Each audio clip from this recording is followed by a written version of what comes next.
There's a relatively new electric motor that soon will rock the car industry. It's not a radial motor that most EVs have today, but it's the higher-end Axial Flux motor, which Mercedes and Ferraris will soon be sporting across multiple models. It's smaller, lighter, and packs a whole lot more punch than the electric motors we typically see in common electric vehicles right now. Today I'll explain why Axial Flux motors are so special and how they'll redefine the EV world.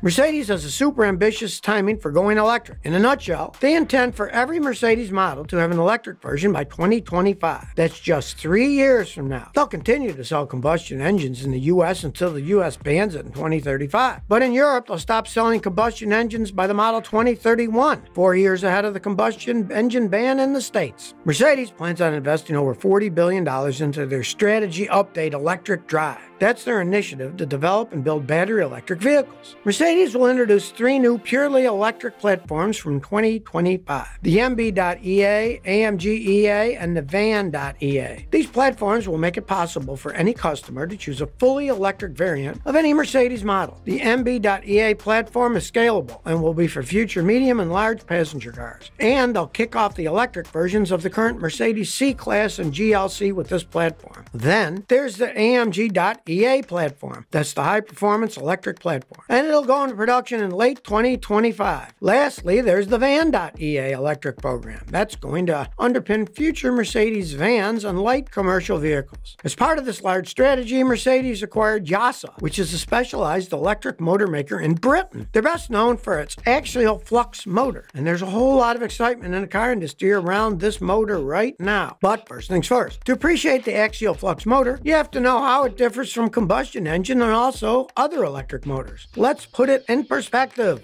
Start with traditional cars. How do you get traditional cars, by that I mean combustion engine cars, to achieve fast acceleration and higher top speeds? Simple engine is you add more cylinders. Now when it comes to electric vehicles, it's a different story. Right now, most EVs use radial motors. That's why whether you're looking at a standard one like a Nissan Leaf to a higher end one like the Tesla Model S Plaid, all EVs offer instant acceleration. EV makers try to differentiate their cars' performances by squeezing out the most they can out of batteries with motors that are lighter and more efficient. But here's the thing, Mercedes and Ferrari too are well aware of this. Everyone knows Mercedes and Ferraris are not your usual run-of-the-mill car brands, but they are high-end performance cars. And that's why both have set their eyes on high-end motors to differentiate their EVs from other EVs. And that's where the Axial Flux motor comes in.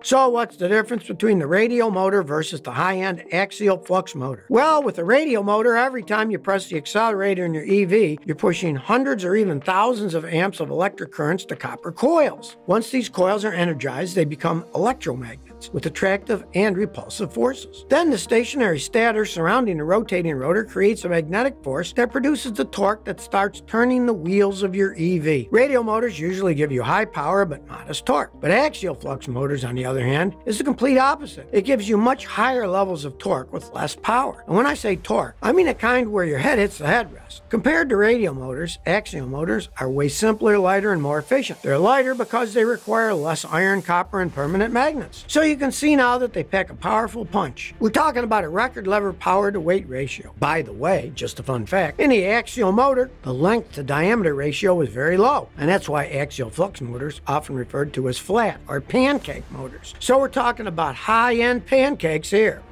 A critical advantage of the axial motor is its form factor potential. Because the Axial Flux motor is so much smaller than its radial mount counterpart, car makers can put a motor on each wheel, and that's impossible to do with radial motors. Once you put a motor on each wheel, or even one on each axle, we're talking about impressive driving performance. Also, this allows for torque vectoring, so it'll better control how much power the motor sends to each individual wheel for improved agility. So does this mean that Axial Flux motors will bring the death of the radial motor in EVs? Well, I don't think so. The thing is, while Axial Flux motors are stronger than radial motors, they're not necessarily faster, at least for now. Radial motors deliver top speeds in comparison. Because of that, Ferrari uses 2 radial motors in the front axle of their SF90 and 1 axial motor in the rear axle. They're getting the best of both worlds. All this to say, you can have a combination of motors in a vehicle. It really all depends on the type of driving experience a company wants to design for their customers with a specific engine.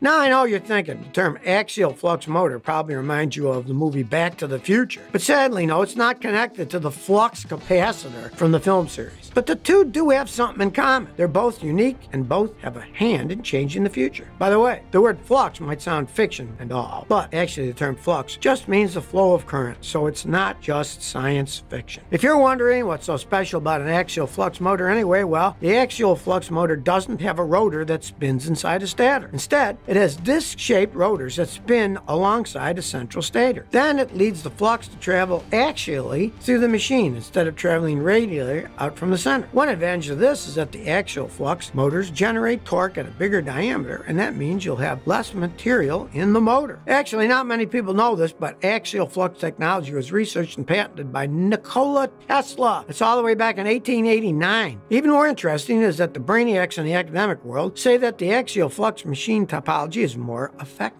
Now, obviously, that begs the big question. So why are most EV makers today using radial motors? Here we are 133 years after Nikola Tesla's research, yet 99% of electric cars still use the radial motor. Well, it boils down to this. Historically, radial motors have been more straightforward to design and build with the knowledge and tools available at the time. And they still performed well. They weren't bad. And that's how it just became the popular choice. It's only recently that the world's been shifting more interest towards EVs finally. And now, interest in axial flux motors is gaining more momentum than ever before, namely with research institutes and technology startups.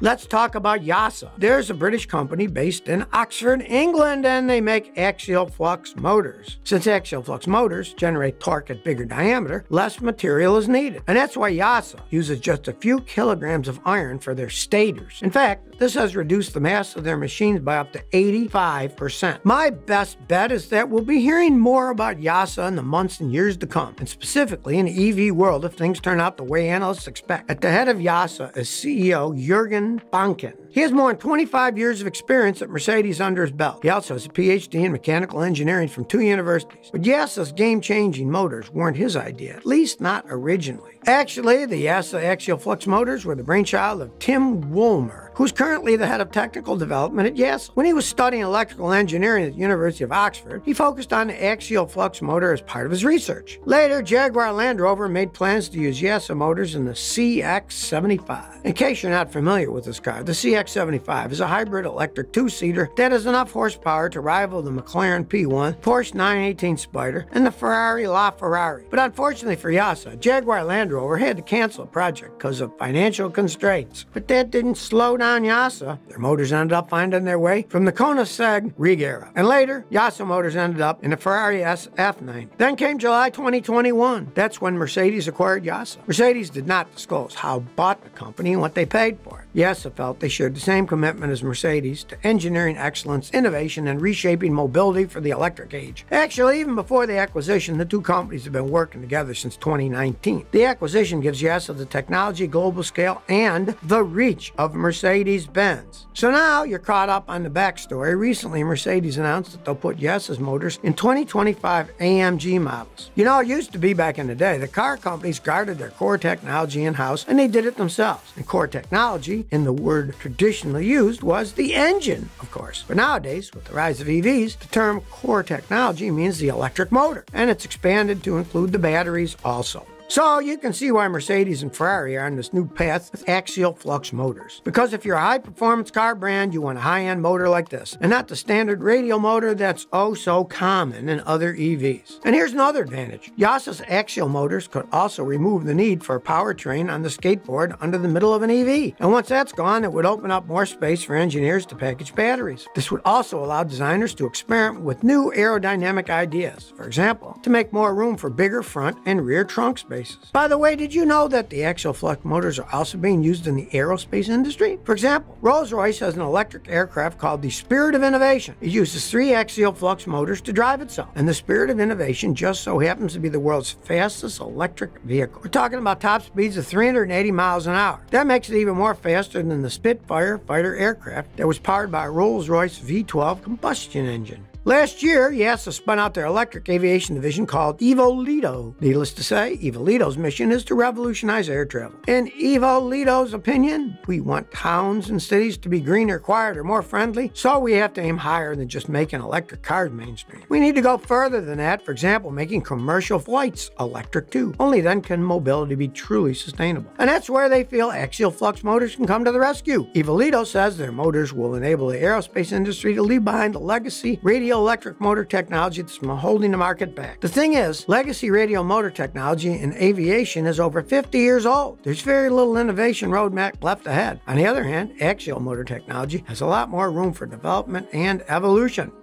Jumping back to Mercedes, did you know that Mercedes EQG, which is a fully electric G-Wagon, will soon use a high silicone anode battery, not a lithium-ion one? In fact, this will be the first Mercedes to feature this type of battery in a car. It's a 100 kilowatt-hour battery pack that weighs just 495 kilograms and offers 1,000 kilometers of range, which is like 620 miles. We're talking about more range, lighter weight, and better performance. Mercedes has been partnering with Sila Nanotechnologies to develop this since 2019. The electric G-Wagon will go on sale in 2025, and it'll have 4 electric motors. But now you tell me, what do you think about Axial Flux motors? Please share your thoughts by commenting below. If you like this video, please like, share, and subscribe. Thanks for your support.